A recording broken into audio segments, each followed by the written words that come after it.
उन्हाळ्याचे दिवस असतात आणि खूपच कडक उन्हाळा पडलेला असतो. एक महिला सकाळी सकाळी आपल्या घरातील कामकाज करण्यामध्ये व्यस्त असते.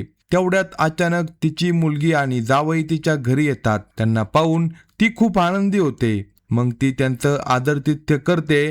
तेवढ्यात रात्र होते आणि जेव्हा रात्र होते जेव्हा ती आपल्या जावयाला म्हणते, जावई बापू, खूप गरम होत आहे, म्हणून तुम्ही खालच्या खोलीत झोपा आणि फॅन लावा. मी माझ्या मुलीला घेऊन आम्ही दोघी मायलेके छतावर झोपायला जातो. त्यानंतर मित्रांनो, जावई खाली खोलीत झोपतो आणि ती आपल्या मुलीला घेऊन छतावर झोपायला जाते. पण जशी मध्यरात्र होते तसे तिच्या जावयाला बेचैनी वाटू लागते. त्याला राहवत नाही, म्हणून तो हळूच आपल्या खोलीतून बाहेर पडतो आणि छतावर जातो.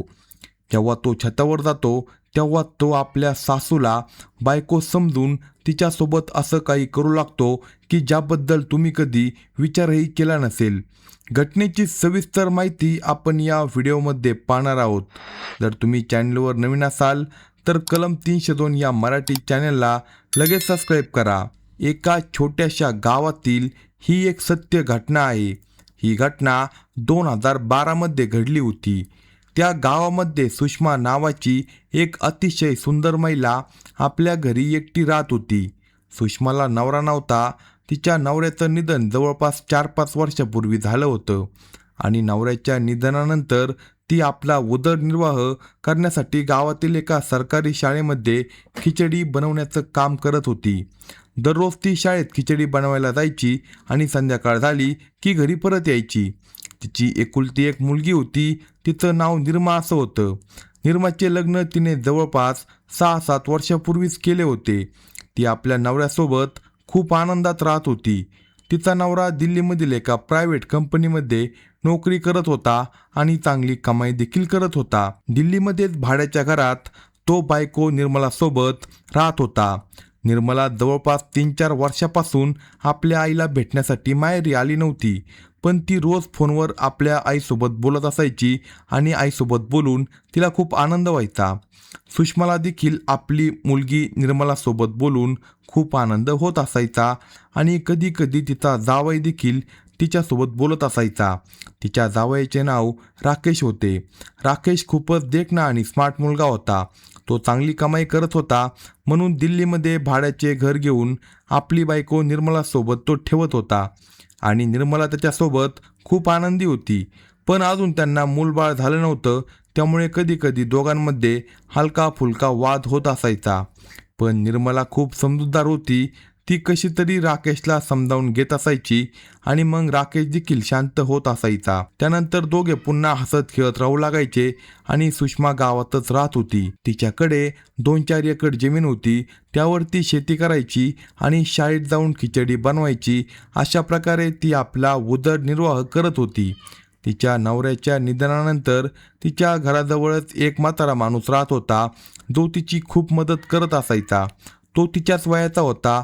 तो अनेकदा सुषमाच्या घरी यायचा आणि दोघेजण तासनतास बसून एकमेकांसोबत गप्पा गोष्टी करायचे. जेव्हा सुषमाचे मन खूप अस्वस्थ व्हायचे तेव्हा ती त्या म्हाताऱ्याला खोलीत घेऊन जायची आणि त्याच्यासोबत आपल्या मनातील इच्छा पूर्ण करायची. पण जेव्हा तो म्हातारा मर्यादा ओलांडू लागायचा तेव्हा ती त्याला थांबवायची आणि म्हणायची, जे काही करायचे ते वरचेवर कर, नाहीतर मला खूप त्रास होतो. खरं तर मित्रांनो, तिला त्यानंतर खूप अस्वस्थ आणि त्रास जाणवत असायचा. त्यामुळे ती खूप बेचैन होत असायची. म्हणून तो म्हातारा तिच्यासोबत असताना वेळाआधी स्वतःला आवरत असायचा. त्यानंतर दोघेही आनंदी व्हायचे. तो म्हातारा आपल्या घरी परत जायचा तर सुषमा परत आपल्या घरच्या कामात लागून जायची. मित्रांनो, जेव्हा निर्मला आपल्या आई सुषमाला फोन करते तेव्हा सुषमा तिला म्हणत असायची, बेटी, तुला पाहून खूप दिवस झाले, तुला भेटायची खूप इच्छा होत आहे आणि जावई बापूला देखील पाहावंसं वाटत आहे, म्हणून एक दिवस जावयाला घेऊन घरी ये. तेव्हा निर्मला नेहमी म्हणायची, आई, आम्ही लवकरच तुला भेटायला येणार आहोत, पण तुमच्या जावयाला कंपनीतून सुट्टी मिळत नाही, त्यामुळे मी येऊ शकत नाही. पण ज्या दिवशी त्याला सुट्टी मिळेल त्या दिवशी मी नक्की येईल. अशा प्रकारे काही महिने निघून जातात आणि एक दिवस निर्मला आपला नवरा राकेशला घेऊन अचानक आई सुषमाच्या घरी येते. त्यावेळी सकाळचे जवळपास 8 वाजलेले असतात आणि सुषमा घरात झाडू लावत असते. जेव्हा ती आपली मुलगी आणि जावयाला पाहते तेव्हा ती खूपच आनंदी होते. मग ती त्यांना घरात घेऊन जाते आणि त्यांचे प्रेमाने आदरातिथ्य करते. राकेश जेव्हा आपल्या सासूला इतक्या प्रेमाने सेवा करताना पाहतो तेव्हा तो देखील खूप आनंदी होतो आणि सतत तिच्यासोबत बोलू लागतो. अशा प्रकारे त्यांची सेवा करण्यातच रात्र होते आणि रात्री सुषमा राकेशला म्हणते, जावई बापू, घरात फक्त एकच पंखा आहे, म्हणून तुम्ही खाली खोलीत झोपा आणि मी निर्मलाला घेऊन स्लॅबवर झोपायला जाते, कारण त्या दिवशी खूपच गरम होत होतं. तेव्हा राकेश म्हणतो, नाही सासूबाई, मी देखील तुमच्यासोबत छतावर झोपेन. तेव्हा सुषमा म्हणते, नाही जावई बापू, तुम्ही इतक्या वर्षांनी पहिल्यांदा सासरी आला आहात. जर तुम्ही छतावर झोपला आणि शेजारच्यांनी पाहिलं तर लोक काय म्हणतील, म्हणून तुम्ही खाली खोलीत फॅन लावून झोपा. त्यावर राकेश तिचं म्हणणे मान्य करतो आणि खोलीत जाऊन झोपतो.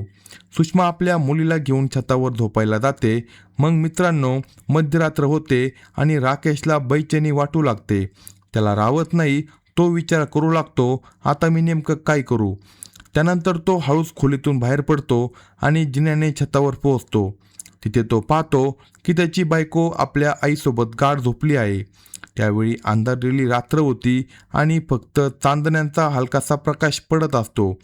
त्यामुळे त्याला नीट समजत नाही की त्याची बायको कोण आणि सासू कोण. मग तो आपल्या सासूलाच बायको समजून तिला हलवतो. त्यामुळे सुषमाची झोप उघडते. ती पाहते की तिचा जावई तिच्या बाजूलाच आहे. हे पाहून ती खूप घाबरते आणि म्हणते, जावई बापू, तुम्ही हे योग्य करत नाही. तेव्हा तो म्हणतो, अरे सासूबाई, मला काही समजलंच नाही. मला वाटलं की माझी बायको आहे, पण आता लक्षात आलं की तुम्ही आहात. पुढे तो म्हणतो, आता मी काय करू. तेव्हा सुषमा त्याला म्हणते, नाही जावई बापू, काही चुकीचं करू नका. जे काही करायचं आहे ते मर्यादेतच करा, नाहीतर मला खूप त्रास होतो. त्यानंतर राकेश तिचा अर्थ समजून घेतो आणि स्वतःची इच्छा पूर्ण करतो. तसेच सुषमाच्या मनातील देखील इच्छा पूर्ण होतात. त्यानंतर पुन्हा तो आपल्या खोलीत जाऊन शांतपणे झोपतो. पण त्या दिवसानंतर सुषमाला आपला जावई राकेशची सवयच लागते. दुसऱ्या दिवशी पुन्हा रात्री ती आपल्या मुलगी निर्मलाला घेऊन छतावर झोपायला जाते आणि राकेश खाली झोपतो. पण मध्यरात्र होताच सुषमाला बेचैनी वाटू लागते. मग ती हळूच आपल्या मुलीच्या बाजूने उठते आणि खाली राकेशकडे जाते. त्यानंतर दोघे पुन्हा एकमेकांच्या जवळ येतात आणि आपल्या इच्छा पूर्ण करतात.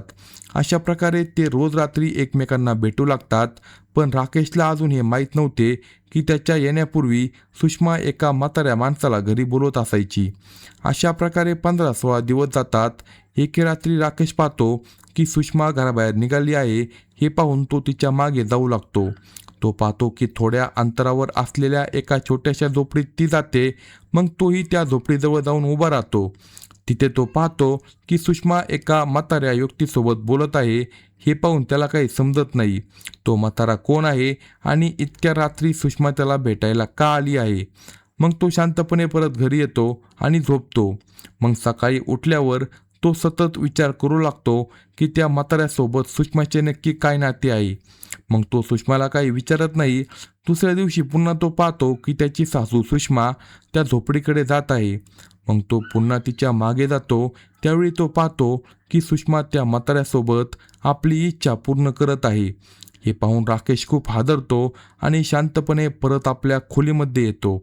त्या रात्री पुन्हा सुषमा निर्मलाला घेऊन छतावर झोपायला जाते आणि राकेश खाली झोपतो. मध्यरात्र होताच राकेश हळूच छतावर सुषमाकडे जातो. तेव्हा तो पाहतो की सुषमा अजून जागीच आहे. दोघे बोलू लागतात. बोलता बोलता सुषमा म्हणते, जावई बापू, आज माझं मन खूप अस्वस्थ आहे. चला खाली जाऊन आपण दोघे आपल्या इच्छा पूर्ण करू. पण राकेश म्हणतो, नाही सासूबाई, आता मी तुमच्यासोबत हे करणार नाही. तेव्हा सुषमा विचारते, का? रोज तर तुम्ही माझ्यासोबत राहता, मग आज नेमकं काय झालं. तेव्हा राकेश म्हणतो, पहिलं तुम्ही मला सांगा की तुम्ही रोज त्या म्हाताऱ्या माणसाकडे का जाता. हे ऐकताच सुषमाला समजतं की राकेशला आता सर्व काही कळाले आहे. मग ती म्हणते, जावई बापू, तुमच्या सासऱ्याचं निधन खूप आधी झालं. नवरा गेल्यानंतर स्त्रीवर काय बेतते हे फक्त एक स्त्री समजू शकते. मी अजूनही तरुण आहे, सुंदर आहे आणि माझ्याही काही गरजा आहे. म्हणून तुमच्या येण्यापूर्वी तो म्हातारा माणूसच माझी काळजी घेत होता. ती पुढे म्हणते, तो आमच्या सुखादुखात मदत करतो, म्हणून कधीकधी माझं मन अस्वस्थ झालं की मी त्याच्याकडे जाते आणि त्याच्यासोबत माझ्या इच्छा पूर्ण करते. हे ऐकल्यावर राकेशला आपल्या सासूबाईच्या स्वभावाबद्दल सर्व समजतं. मग तो म्हणतो, नाही सासूबाई, आजपासून मी तुमच्याशी कोणताही संबंध ठेवणार नाही आणि तुम्हीही माझ्याकडे कधी येऊ नका. तेव्हा सुषमा म्हणते, असं का बोलता जावाई बापू? मग राकेश म्हणतो, तुम्ही म्हणत होता की तुम्हाला त्रास होतो, मग त्या म्हाताऱ्या व्यक्तीसोबत गेल्यावर तुम्हाला त्रास नाही होत का? तेव्हा ती म्हणते, होतो, पण त्यालाही मी समजावलं आहे की मर्यादा ओलांडायची नाही. हे ऐकल्यावर राकेशच्या पायाखालची जमीनच सरकते. दुसऱ्या दिवशी सकाळी तो सुषमाला म्हणतो, सासूबाई, आता मी एक क्षण देखील सासरी राहणार नाही. आणि त्याचवेळी तो आपली बायको निर्मलाला घेऊन घरी निघून जातो. त्यानंतर सुषमा पुन्हा एकटी राहू लागते आणि आजही जेव्हा तिचं मन अस्वस्थ होतं तेव्हा ती त्या म्हाताऱ्या युक्तीकडे जाते आणि आपल्या मनातील इच्छा पूर्ण करते. आणि आजपर्यंत तिच्या आणि त्या म्हाताऱ्या युक्तीच्या नात्याबद्दल कुणालाही माहिती झाली नाही. अशाच नवनवीन स्टोरी ऐकण्यासाठी कलम 302 या मराठी चॅनलला सबस्क्राईब करा आणि आपल्या प्रतिक्रिया कमेंट बॉक्समध्ये कळवा.